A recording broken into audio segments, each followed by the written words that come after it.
瑞士铁路沿线的风光有多迷人？今天来体验瑞士著名景观线路 Bernina 快线。这条线路穿越阿尔卑斯山脉，经过世界遗产雷迪亚铁路。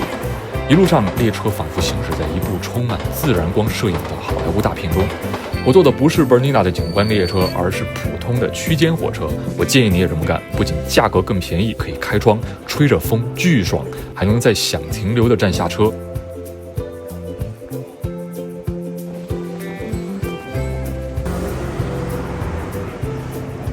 一大早来到米兰的中央火车站，先搭乘一铁的火车前往 Bernina 快线的起点 Tirano。上车之后随便坐，环境干净整洁，座位旁边有充电插头。据维基百科，米兰中央车站每天的流量约有32万人次啊，名副其实的欧洲大站。火车准点开出，1个小时后，在意大利北部著名的度假胜地科莫湖边停下，不少游客在此下车。继续向北，科莫湖的好风光尽收眼底。意大利第3大湖，也是欧洲第5深的湖泊。科莫湖自罗马帝国开始就成为贵族和富人喜爱的度假胜地。于是我去瞅了一眼湖边的房价，像这样一套195平米4室的公寓，售价115万欧，看起来是相当的不错呀，梦幻的湖景房。逐渐进入阿尔卑斯山的领地，从米兰出发2个半小时后就到达意大利的北部边境小城 Tirano， 在这里换乘瑞铁的火车，开启 Bernina 快线之旅。我的计划是从 Tirano 到圣莫里茨，再换车去终点站库尔。这是一趟瑞士 RE 快速区域列车，隶属雷迪亚铁路公司。除了旅行社包下来的车厢，2等座的话也不需要订座，上车随便坐，并且可以摇下窗户呼吸沿途的新鲜空气。开车后，对面停了一架 Bernina 快线的景观列车，能看出区别吗？据瑞士国家旅游局介绍，从 Tirano 到库尔全长144千米，沿途穿过55座隧道，翻越196座桥梁，要耗时4到4个半小时。开出不到10分钟，我们已经离开意大利，进入瑞士。不久之后就来到第一个景点布鲁西奥螺旋铁路桥，这个可能是世界上最著名的螺旋展线之一，由石头建造，有9个孔。坐在尾部车厢你可以很清楚地拍摄整个展现的全貌。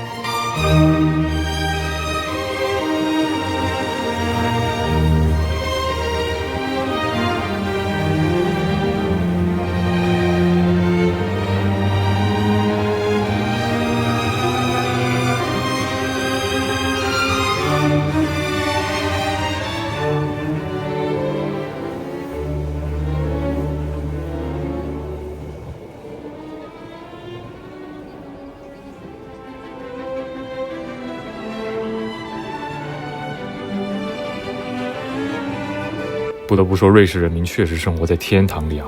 沿途的这些小镇已经美得惊人了，仿佛身处童话世界一样。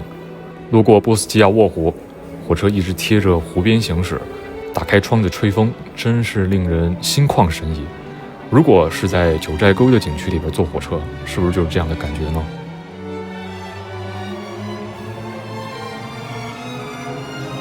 波斯基亚沃坐落在峡谷地带美丽又安宁，海拔仅1000米，也是避暑的好去处。再往前走是一个叫圣卡诺的小山村，高低错落的房子引入尘烟，除了美说不出第2个字。此时列车开始蜿蜒上坡，气温越来越低，乘客纷纷掏出外套披上。我们现在行驶在的从 Tirano 到圣莫里茨这一段60公里的铁路，不是以70%的坡度上升，就是以70%的坡度下降。最高点的海拔为2253米，这也是穿越阿尔卑斯山区海拔最高的一条铁路线。从一段隧道出来后，山里全是大雾。路过 Alp Glum 站后，景观发生了巨大的变化，冰雪覆盖的荒凉山峰，清澈的冰湖。我以为走到西藏来了。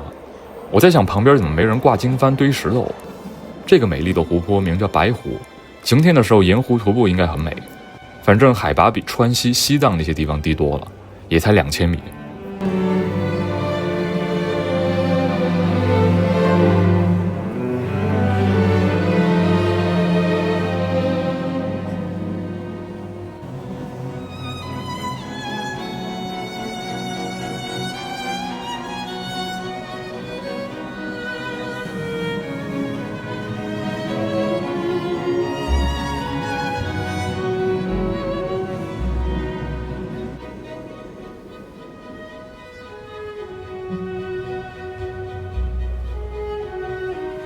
当人们陶醉在冰河世纪一般的风景中时，海拔已经不知不觉降低，云雾散去，公路也开始出现，圣莫里茨快到了。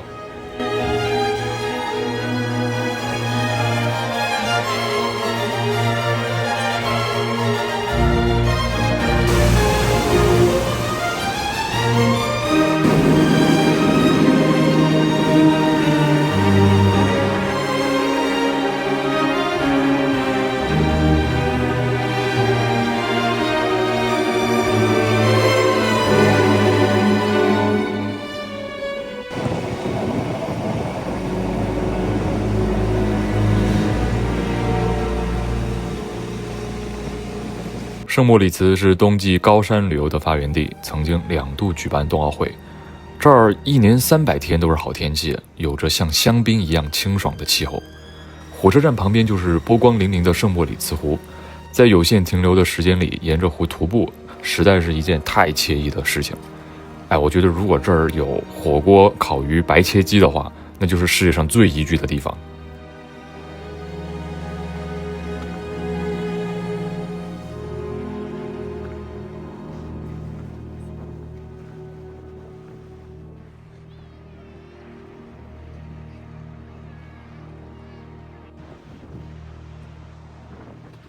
再次启程，乘坐另一趟区域列车前往终点站库尔。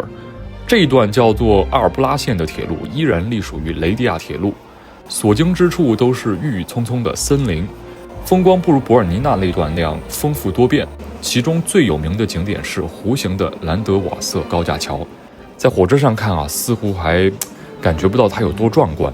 但是你要知道，100多年前的人类已经在山谷里建造了这座65米高的铁路桥，而且现在还在使用，这真是桥梁史上的典范。不止兰德瓦瑟高架桥，阿尔布拉线上有42条隧道，144座高架桥和桥梁，所以感觉是隧道一个接着一个。然而那些一闪而过的瑞士小镇依然令人印象深刻，他们被包围在阿尔卑斯山的群山回唱之中，个个都像世外桃源一般。迎着日光，即将到达格劳宾登州的首府库尔。库尔位于阿尔卑斯莱茵河的宽阔山谷中，是瑞士最古老的城市。